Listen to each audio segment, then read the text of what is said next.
Hey everybody, welcome back. It's Business, and it's time to cover one of the oldest premiums in the game, the Atago. And this sits in tier 8 rather comfortably, especially now after, it's had buffs from the past when it was introduced. In closed beta, whoever had the most Atagos would lose. And I know people joke about that now, like as far as other ships. No, it was actually true because every single one of them would get wiped out entirely, like multiple citadels from any given ship. Man, it was insane. Honestly, you get like 4 or 5 Atagos each side. You're like, islands of ice. Everybody rushes into the center. They all get blown up. But of course, this does have the usual 203mm Japanese guns. It's a bit of a different turret arrangement though, with 2 forward-facing ones, and then the third one faces back towards the superstructure, and then you have 2 in the rear. It does have a 26.1-second turret traverse when you have expert marksman. The turrets are on the slower side, but you can make up for that in a number of ways, and I'll get to that later.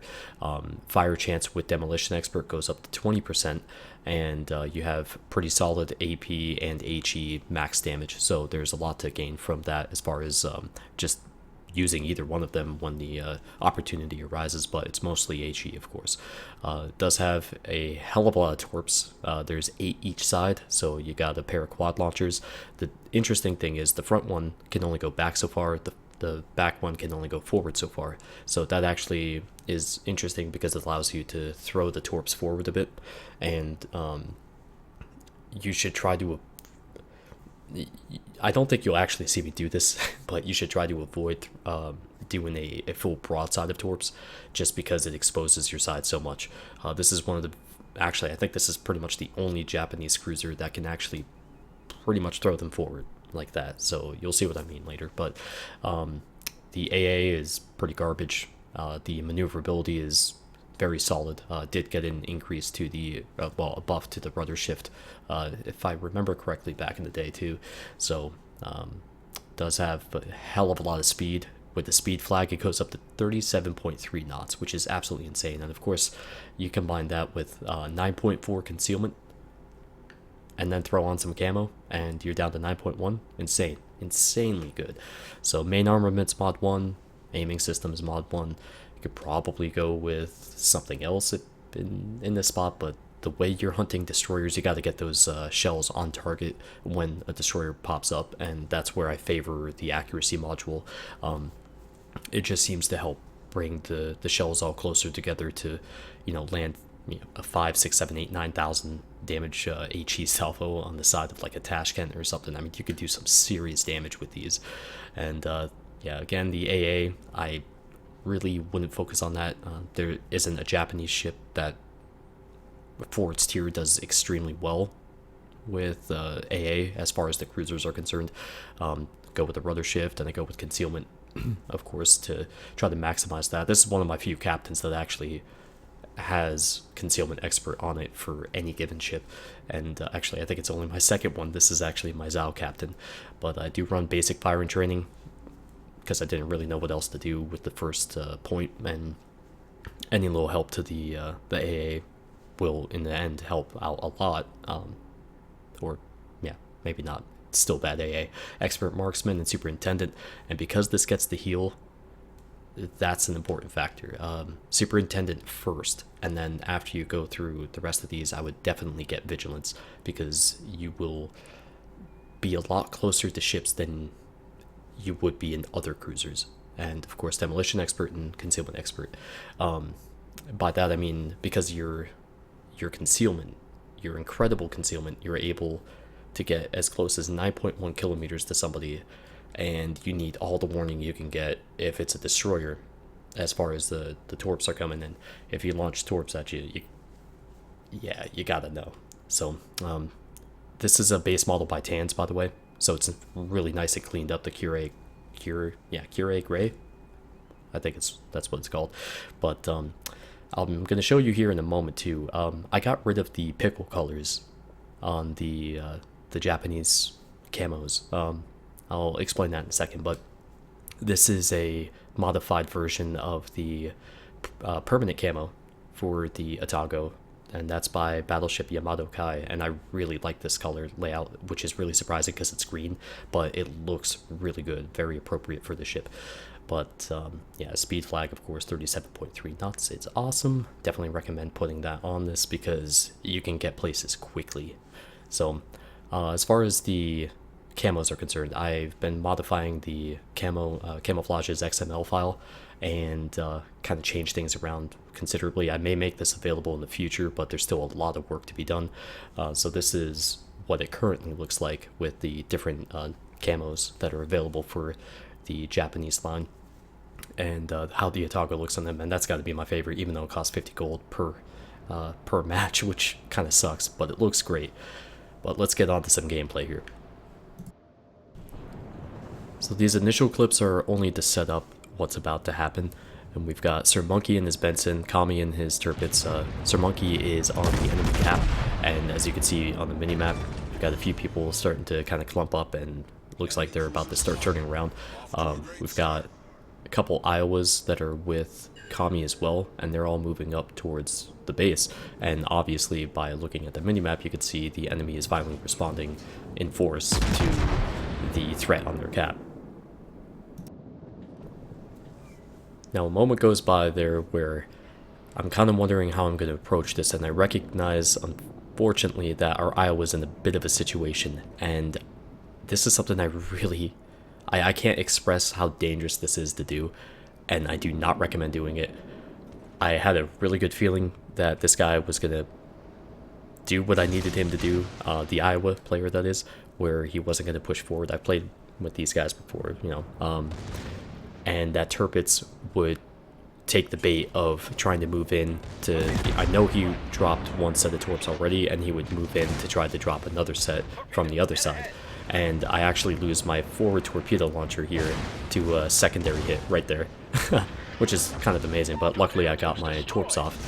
The guy walks into the torps, got a couple hits there, and at this point I was like, oh shit, I really hope the Iowa doesn't start moving forward. But luckily, boom, got him. It saved him from a, well, what certainly would have been a kill for the Turpits. And I'll say, if there's one thing the Atago really enjoys, it's bow-forward battleships, because holy crap, this thing can do some serious damage.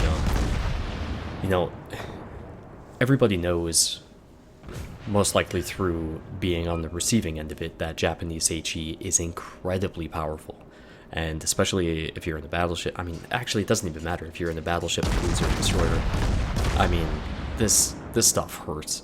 And having these shells land all over your superstructure and starting fires and, you know, knocking out modules, you gotta take the threat of an Atago really seriously, and especially now that they have that heal, it just makes such a big difference on being able to disengage, you know, use that concealment, and then come back around and start re-engaging an enemy ship. And you just can't discount that when you're playing against at least one Atago, like especially if there's you know, few players that have brought their Atagos out, and there are a lot of exceptional players with the ship especially, which is really interesting how that has worked out, because the Atago, you get a whole hell of a lot of credits with the ship, and you'll see that later. But when it comes down to it, this is such a damn flexible ship. You know, it can engage any given target effectively. You know, you can dump AP into a battleship and get good results. You can hunt after destroyers. I have Hydro in this particular instance, but I switched it out for defensive fire, of course. You know, it's just a damn good ship all around. So this is one of those situations, though, where I'm going to show it to you because it's embarrassing. I'm not sure if I was underestimating the Cleveland or if I was overestimating the Atago in this situation. I should not be turning to my left. I just should not be doing this at all, because here it comes. Holy shit. Don't ever do something like that. in the situation where you're going up against another cruiser, turn the other way, protect that citadel. I do not know what I was thinking. I mean, granted, that was April 30th that I recorded that particular match, so yeah, kind of nuts. But you know, when it comes down to it, this is really a kind of a shoot and scoot type of ship. You know, take a few shots, set a few people on fire, and you know, you've got 20 seconds between when you fire till when you go dark again, you know, assuming that nobody's within that range of your concealment. So you have a 15-second reload, so you don't really lose out on much by not firing. You know, it only takes 5 seconds more to go dark. So this is a ship that can really help you teach some fire control, or to learn some fire control, and get in a position to be comfortable using the Ibuki, the Zao. And let's face it, the Zao is really what makes this ship even more appealing, because not only do you get a very proficient captain trainer that prints credits, you also get just a really, really good ship. And you get to really enjoy the power of having 10 Japanese 203mm HE shells land on the target. You know, it's got great accuracy. I mean, look at the salvo. 8,600 damage. I mean, holy crap. That's nuts. I mean, that's a cruiser. And, you know, the only thing that can really compare to this in the overall power is the Mogami with the 155s. I mean, Jesus Christ, the amount of 15,000 damage HE salvos I've had with that is insane. And then the Zao. I mean, those are, well, okay, let's say the old Mogami could compare to this. The current one, most likely not. But there's just a lot of flexibility with the ship. It feels a lot like if you go back to the New Orleans overview, it's very much a jack of all trades, and this is just like that. You know, it has mediocre AA, honestly, but the AA does come in handy in the pinch with defensive fire, because that's really the important aspect of AA. Is so long as you have that, you're able to, you know, make those torp drops spread out, those bomb drops go all over the place, and you give everybody a better chance around you to survive and, you know, hopefully mitigate some damage there. And the secondary task is to shoot down planes, which honestly it's not that bad at doing. Certainly better than, you know, some of the Japanese cruisers that come before it. Although I'm actually really surprised how many planes I've been able to shoot down, like in the Aoba and the Miyoko. For a while there, the Miyoko had, I think I still have a match where I shot down like 27 planes in the damn Miyoko. I don't know, kind of weird. But one of the biggest advantages of being able to have a ship that's able to kind of not necessarily hang back, but to me it feels like I'm able to choose my engagements a little bit more with a ship like this. The biggest drawback is the range, and that is the one thing that keeps this from being incredibly overpowered. I mean, if this had a 16.5, 16.7, or 17.2 kilometer range, something like that, there would be no way in hell I'd play anything else at tier 8. It's just, you know, it's incredible to think about how you have, you know, even though you can't really do much in the way of Invisifire, you definitely still want to be at that range where you're keeping people at arm's length. And you see me here, I'm maneuvering and posturing, trying to make sure I have enough time to be able to react to incoming shells, and you know, I'm trying to set as many different targets on fire, you know, throw as many different people off balance as I can, because that's effectively that is the best way to be effective with a cruiser. You know, support the other ships around you. And it's funny, actually, the guy in the Cleveland that you just saw next to me, Cruiser Chicago, he is going to be able to reap the benefits of my fire damage and my shell damage as well. He secures a lot of kills at a very, very timely point. This was a very hard fought match, and I was trying to pull back over here to A to see if I can engage this Fubuki, and unfortunately we weren't getting any help on spotting the destroyers by our carrier. As you can see, they're going around to attack at turpits, and the guys in Independence. You know, the turpits may not have the greatest AA, but that was actually the last ship I got clear skies in, amazingly enough, all the way back in November. Yeah, it's been quite a while. But I am anticipating the Fubuki torps here, and I've got an enemy turrets ahead of me. And look at that forward arc. I mean, this is a Japanese cruiser. That is an incredible arc to have. So I dumped my rear ones as well. I've only taken some penetrating damage right there. Now, yeah, that was a regular shell pen with a, another overpen on top of it. But I managed to get out of that situation only to find myself broadside to another turpits. And, this is pretty much do or die for me. I'm expecting at any point somebody to just citadel me right off the damn map, and here come the shells. But I'm turning out, and they fall short. Yay! So I immediately switch back to the other turpits, launch my torps, and you'll see in a moment I miss him wildly because all the torps are way behind him. But it was a way to control him and to slow him down and to make sure that I was able to get the support I needed to get this guy taken out.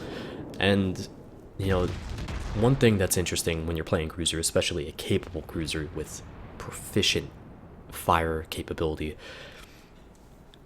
is how you play the mini game of, you know, working somebody's cooldowns and whatnot. You know, the opening phases of a match are really important as far as the flow of the match, and where if you can get a couple fires on an enemy battleship that's in the front and he hits his repair, he's going to turn out because he's got to make sure that that repair ability is available when he starts to push in again, because otherwise he's going to have to waste his heal, which will get eaten up by the fire damage over time, ticking away. And when you factor all of that in and you realize that a ship like this with really strong HE shells as it is, and really, and I'm not talking even the fire chance in that, the HE shells are powerful in this. I mean, look at that. I actually just got like, what, a 7,000 damage salvo against the Nagato, and this guy's just burning like hell.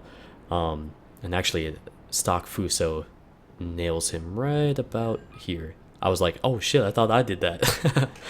Sometimes when the timing is like that with other ships hitting the same target at the same time, it kind of throws you for a loop. You're like, what the hell did I just load into my barrels here? This is crazy. But did a little AP test here against the Bismarck, and look at this salvo. I'm aiming up at the superstructure because that's the weaker part of the ship. The belt armor is going to be way too thick for me to punch through, and I do almost 8,000 damage.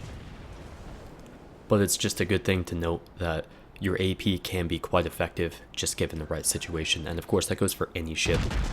That it's so situational between AP and HE, not just, you know, the actual situation, but the ship that you're using, the ship you're firing against, the angle, the range. I mean, there's so many different factors that dictate whether or not your AP is going to be effective, and then there's the worst one of all, which is just RNG. But if we're comparing it to its other Tier 8 brethren, you know, I do like the Admiral Hipper in its own way. I hate the HE on it. I wish it was better, but at the same time, it kind of can't be because of the national flavor. You know, I think this is undoubtedly the best option at Tier 8. I mean, the New Orleans is solid all around. It just doesn't do anything exceptionally well.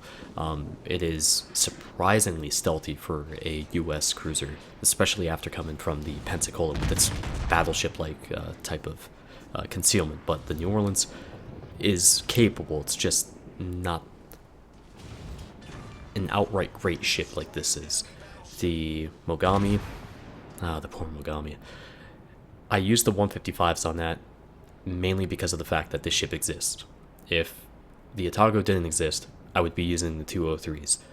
But I feel like the real niche of a ship like the Mogami is the 155, simply because it has a different option and because it has a massive alpha potential compared to the 203s. Like I said before, I mean, I've been able to do like 5-figure damage against battleships on, you know, HE salvos. I mean, that is huge, especially when you're talking like something like a Colorado. You take him from 50,000 down to 34, 36,000 with like multiple fires on the first salvo. Holy crap. That's a game changer right there. I mean, the AP is, you know, but, you know, you could still do damage with that. But as you can see, I'm trying to hunt down these guys here, and we just could not finish off that damn York. This became a really tough and close match. We had Frere get killed because our destroyer wouldn't pop smoke for him, and now all these guys are moving into the middle. Now I'm actually stalking this Ibuki, and this is amazing. So he's being lit up, and I am firing the torps at my max range because he is moving into the range, so I could have fired them at like 12 13 kilometers and it still would have probably had the same result. But the interesting part is being able to get this close to enemy cruisers when they're spotted and you're hunting them. I mean, this is a ship that's a tier higher than me, and he's in a position where he has to move north to be able to get back into this match. And so I got spotted by air, which I don't really recall exactly how that happened without any planes that were near me. I didn't see any on the map, but he dodged the first set. He slowed down, cut in, and then pulled right into the next set, and I got 2 hits there. And I messed up the salvo on the Ibuki right there. It was way behind, otherwise I could have done a lot more damage. And now I see the battleship ahead of me here in the channel. It's a Tirpitz, and I cut my speed immediately to try to make sure that I didn't get nuked. But check out this damage. I mean, 6,500 damage. God, like, battleships don't have this type of consistency. I mean, and this is a Japanese cruiser, just using HE. Now I'm expecting obviously a salvo from the Tirpitz again, and I fire and cut in as sharp as I can. And there we go, we dodged that. Scharnhorst came through the middle though. He's sitting on 4 kills, and I'm at 3. I see a potential good situation here, even though I know I'm gonna die. Again, the forward torp arcs come into play here. Launch torps at the Tirpitz, and I go bow in against the enemy Scharnhorst. Now, because I was recognized, I guess, the Tirpitz is actually waiting for me to come around this island, and I'm going to get my front set of torps off, and look at how close I come to getting taken out right there. Holy crap. So I know this guy's going to dodge my first set, but I launched the second set, and I got the Tirpitz, and I die. That guy gets a Kraken. I'm at 4 kills, and he just pulled to his left enough to get taken out by 3 torps, and I get a Kraken as well. So that was one of the better matches I've had in a while in this. Just pretty damn intense. Just really glad that turned out to be a victory. But pay attention to the credits that are earned, because while it's enticing to see these credit totals and the experience and be like, hell yeah, I'm all for getting the ship when you're just starting the Japanese cruiser line, holy shit, please don't. You don't know what you're getting into, and you have to play support, you have to play your concealment, you have to hunt destroyers, you have to do everything because it's a cruiser, and you will be in situations that you probably shouldn't be in, but you're in them anyways. Playing a Kuma will not get you prepared for this ship. Playing a Furutaka, an Aoba even, they're really not going to do that. You gotta play the Miyoko, you gotta play the Mogami, the Ibuki preferably, because that's the captain that you're most likely going to put into this, and then put that into the Zao. There's a good tandem effect there, and you're going to play them pretty much the same damn way anyways. This ship is fantastic. If you don't have the experience, if you don't have the ability to play it well, it's going to show. And as much as I hate to point that out, if you're a bad player, it will show that you're bad in this ship. So yeah, just a moment of brutal honesty, because it needs to be said, and the quality of the game matters to me, the quality of the gameplay, the matches, and if you're not at the level to be able to play a ship like this that that it's requiring of you, then don't. There's nothing wrong with that. Just come back to it later when you have developed the skills and take it from there, because I guarantee you'll do better and you'll be a hell of a lot more useful to everyone. But thanks for watching today, guys. I look forward to the comments, and we'll see you back here next time. Take care.